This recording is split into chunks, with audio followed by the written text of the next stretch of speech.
मित्रांनो, शेवग्याची शेंग टाकून बनवलेला सोड्याचा रस्सा अगदी झणझणीत आणि पद्धत म्हणाल तर गावरान. तर बघा, जास्त पातळ नाही आणि जास्त घट्टही नाही, असा अगदी आपल्याला भाताबरोबर, पोळीबरोबर किंवा चपाती भाकरीबरोबर खाण्यासाठी अतिशय रुचकर लागणारा हा शेवग्याची शेंग टाकून बनवलेला सोडे बटाटा रस्सा.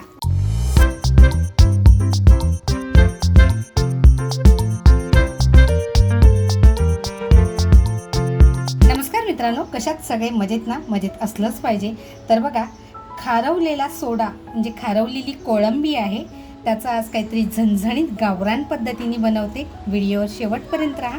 तर बघा, सोडे मी अगोदर आहे ना 10 मिनटं कोमट पाण्यामध्ये भिजत ठेवले होते, म्हणजे ते असे छान नरम होतात. बघा किती छान नरम झालेत. आता हे स्वच्छ धुवून घेते. तर बघा, जेव्हा सोडे किंवा सुकी मच्छी, कोणतीही सुकी मच्छी जेव्हा सुकवली जाते त्यावेळेस कातळावर सुकवली जाते, त्याच्यामध्ये थोडासा कचरा असतो. तर बघा, जी कच असते ती अशी स्वच्छ धुवून काढायची असते. तर आता ही मी धुवून घेते. तर बघा, अशा पद्धतीने कच राहिलेली असते, म्हणजे जो कचरा असतो तो असा छान निघून जातो. त्याच्यामुळे 2-3 पाण्याने हे सोडे आपल्याला छान धुवून घ्यायचे. तर बघा, सोडे मी असे स्वच्छ धुवून घेतलेत. आता बघा, 2-3 पाण्याने घेतल्यामुळे ना बघा, सगळी कच अशी छान निघून गेलेली आहे. जर आपल्याला कुठे दिसत असेल तर काढून टाकायची.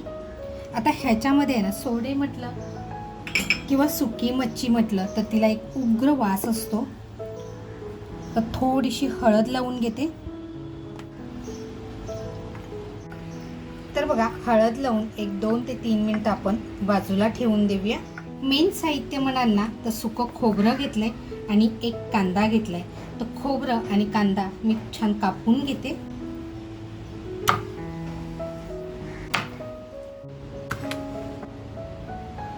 तर मित्रांनो, आपलं बघा साहित्य सगळं तयार आहे. इकडे आपले खारवलेले सोडे आहेत. आपलं हे साहित्य आहे, हे फायनल साहित्य आहे. याच्यामध्ये आणखीन काय आपण वाढवणार नाही आहोत. तर इकडे घेतलंय मी सुकं खोबरं घेतलंय, एक छोटासा कांदा घेतलाय, थोडी लसूण घेतली आहे, त्याच्यानंतर आल्याचा तुकडा घेतलाय, 3 हिरव्या मिरच्या घेतल्यात कारण गावरान पद्धतीने अगदी झणझणीत बनवते. कोथिंबीर घेतली, एक बटाटा घेतलाय, त्याच्यानंतर एक शेवग्याची शेंग घेतली आहे, पण त्यातली मी अर्धीच घेतलेली आहे. आपण सुकी मच्छी बनवतोय म्हणून कोकम घेतलंय.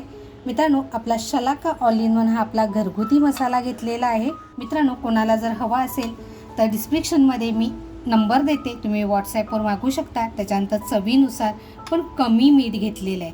तर अगोदर आपण कांदा खोबरं हे भाजून घेऊया. तर बघा, थोडंसं तेल टाकते. त्याच्यानंतर आपण जो कांदा कापून घेतलाय तो अगोदर कांदा टाकून घेऊया.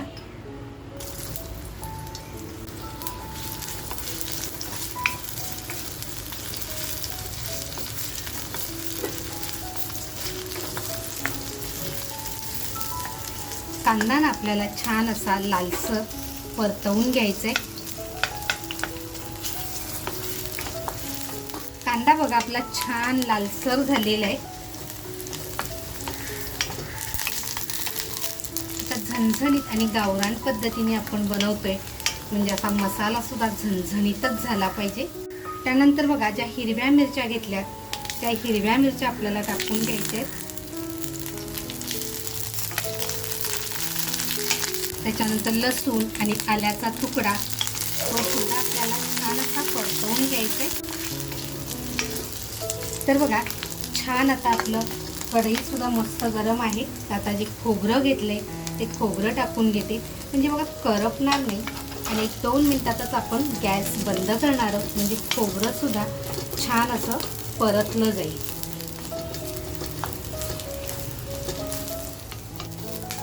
बघा, गॅस बंद केल्यानंतर सुद्धा आपलं खोबरं छान असं परतलं जाते आणि आपल्या गॅसची सुद्धा बचत होते आणि खोबरं जास्त करपणारही नाही.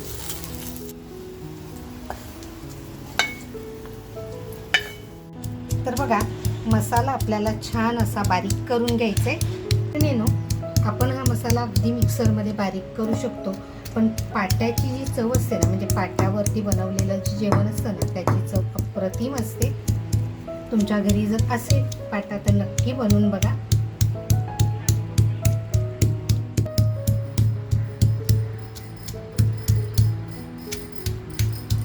तर बघा, जी कोथिंबीर घेतली होती ती कोथिंबीर सुद्धा आपण टाकून घेऊया आणि मस्त मसाल्याबरोबरच आपण तिलाही बारीक करून घेऊया. कोथिंबीर बघा मी कवळ्या देठासह घेतलेली आहे.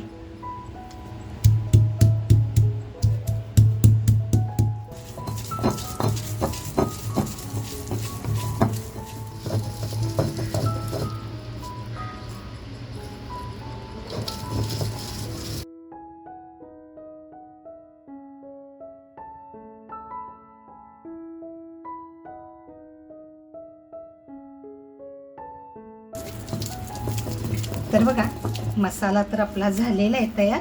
तर आता आपण पुढच्या तयारीला सुरुवात करूया. मसाल्याला बघा मी अजिबात पाण्याचा वापर केलेला नाही आहे. छान असा मसाला आपला बारीक झाला आहे.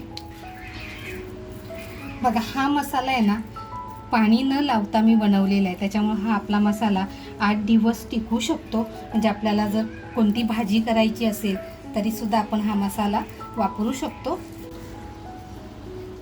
तर बघा, आपले सोडे हळद लावून बाजूला करून ठेवले होते. त्याच्यानंतर इकडे आपला मसाला तयार आहे. फोडणीसाठी थोडीशी लसूण घेतली आहे. आपला शलाका ऑल इन वन हा आपला घरगुती मसाला, चवीनुसार मीठ, एक बटाटा घेतला आहे, अर्धी शेंग घेतली आहे आणि फोडणीसाठी थोडासा कढीपत्ता घेतला आहे. ज्या कढईमध्ये कांदा आणि खोबरं आणि आपला मिरची, अद्रक, लसूण भाजलं होतं त्याच्यातच तेल टाकून घेते. मग आपलं तेल छान तापलेलं आहे. जे आपण लसूण ठेचून घेतली आहे ती लसूण टाकते. त्यानंतर बघा कढीपत्ता घेतलाय, तो कढीपत्ता टाकते.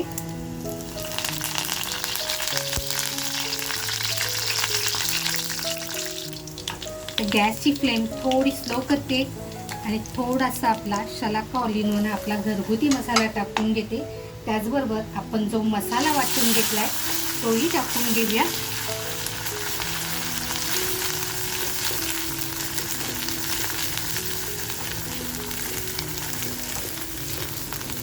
याचा छान फ्राय करून घेऊया.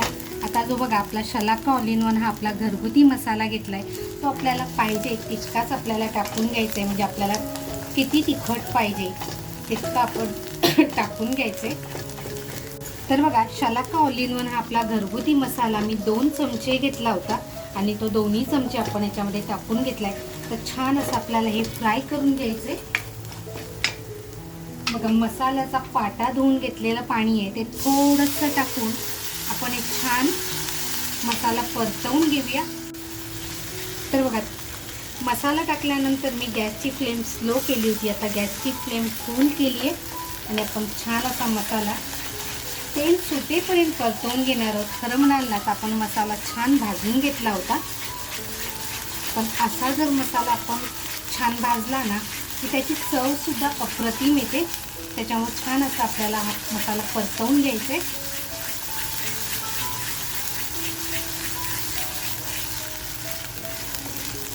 बघा, आता हळूहळू आपल्या मसाल्याचं तेलसुद्धा छान असं बाजूला होत चाललंय. तर बघा, 3 ते 4 मिनिटात आपल्या मसाल्याला छान असं तेल बाजूला झालेलं आहे. आता जे आपण सोडे हळद लावून ठेवले ते सोडे टाकून घेऊया.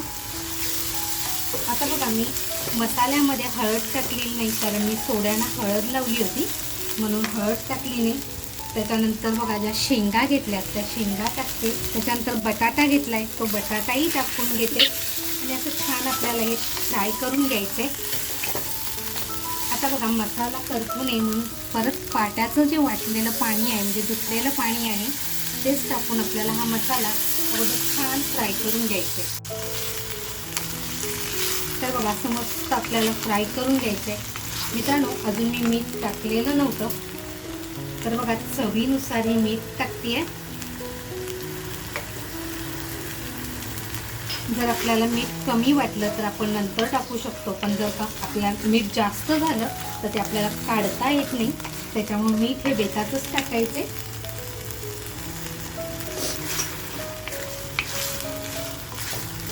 आता इथे आहे ना आपण थंड पाण्याचा वापर करायचा नाही आहे, इथे आपण गरम पाण्याचा वापर करणार आहोत. कारण शेंग, बटाटा आणि सोडे जरी मऊ झाले तरी सुकी मच्छी शिजण्यासाठी आपल्याला थोडासा वेळ लागला. तर बघा मी इथे गरम पाण्याचा वापर केला आहे. गरम पाण्याने काय होतं, चव बदलत नाही आणि पदार्थाचा कलर आणि चव खरंच खूप टिकून राहते. त्याच्यामुळे इथे आपल्याला गरम पाण्याचा वापर करायचा आहे. तर बघा जे कोकम घेतले ते कोकम टाकूया. मसाल्याचा आत्ताच तुम्ही कलर बघू शकता किती अप्रतिम आलेला आहे. आता हे आपल्याला छान असं शिजून द्यायचंय. तर बघा थोडंसं पाणी मी परत गरम करून टाकलं होतं. त्यात आपण आहे ना आपला बटाटा शिजलाय का ते अगोदर बघूया.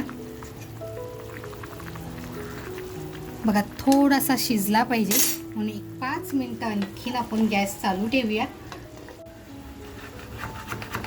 वरून बघा थोडी कोथिंबीर असेल तर अगदी पदार्थाला आपल्या टेस्ट ही रुचकर येते.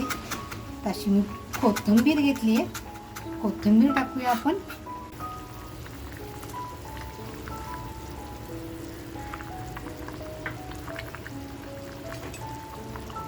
आणि 5 मिनिटासाठी आपण गॅस चालू ठेवूया. गॅस बंद करूया. बघा आपला जास्त पातळी नाही आणि जास्त जाडी नाही, गावरान पद्धतीने म्हणजे म्हणाल ना तर अगदी माझ्या आईच्या हातचा शेंग आणि सोड्याचा रस्सा, तो सुद्धा अगदी झणझणीत. तर बघा आपला रस्सा असा छान तयार झालाय. आपल्याला जास्त जाड करायचा नाहीये, त्याच्यामुळे गॅस बंद करते.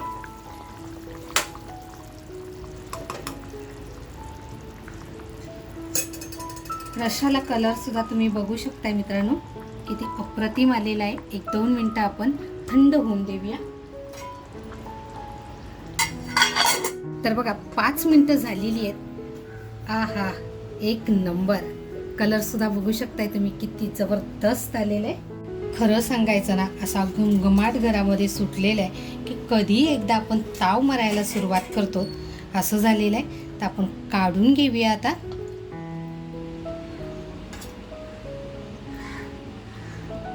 वरून बघा थोडीशी अगदी कोथिंबीर.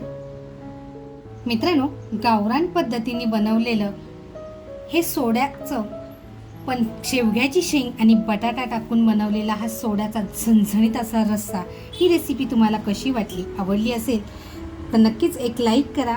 आणि चॅनलवर जर नवीन असाल आणि अजूनपर्यंत सबस्क्राईब करायचं राहून गेलेलं असेल तर नक्की सबस्क्राईब करा. व्हिडिओ आवडला असेल, रेसिपी आवडली असेल तर तुमच्या मित्रपरिवारामध्ये शेअर करायला विसरू नका. मस्त खा आणि स्वस्त राहा. त्याचबरोबर स्वतःची काळजी घ्या. आणि आम्ही छान ताव मारतो, तुम्ही सुद्धा तुमच्या घरी बनवून बघा आणि कमेंटमध्ये मात्र मला नक्की कळवा तुम्हाला ही रेसिपी कशी वाटली आणि तुम्ही कुठून बघितली. थँक्यू.